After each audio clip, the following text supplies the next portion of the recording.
பாவத்தை குறித்த ஒரு பயம். பெற்றோர்களுக்கு பிள்ளைகளை குறித்து அவங்க இந்த இன்டர்நெட் உலகத்துல மொபைல் ஃபோன்லேயே இருக்காங்க. ஸோ அதனால அவங்க பாவத்தில் விழுந்துருவாங்களோ அப்படின்ற ஒரு பயத்துக்குள்ள இருக்காங்க. ஸோ பாவத்தை போக்க வேண்டும் என்றால் அந்த இடத்தில் பாவத்தை குறித்தும் தண்டனைகளை குறித்தும் பேசாமல் அவருடைய கிருபையையும் இரக்கத்தையும் அன்பையும் நாம் பேசும் பொழுது, அதை நாம் மற்றவர்களுக்கு சொல்லிக் கொடுக்கும் பொழுது, நாம் அதை தியானிக்கும் பொழுது மாத்திரமே நாம் பாவத்திலிருந்து விடுதலையாக முடியும். அந்த பயமும் இருக்காது. ஸோ அதனால தான் அப்போஸ்தலன் பவுல் தெளிவாக சொல்றார் ரோமர் 8ல், கிருபைக்கு கீழ்ப்பட்டிருக்கிற உங்களை பாவம் மேற்கொள்ளவே முடியாது அப்படின்றார்.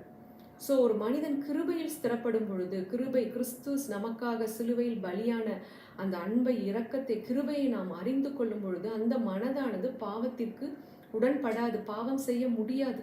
அதனை விட்டுட்டு நம்ம பாவத்தை குறித்தும் தண்டனைகளை குறித்தும் திரும்ப திரும்ப பேசும் பொழுது அந்த இடத்துல மரணம் உண்டாகுமே தவிர அந்த இடத்துல ஜீவன் உண்டாகவே முடியாது.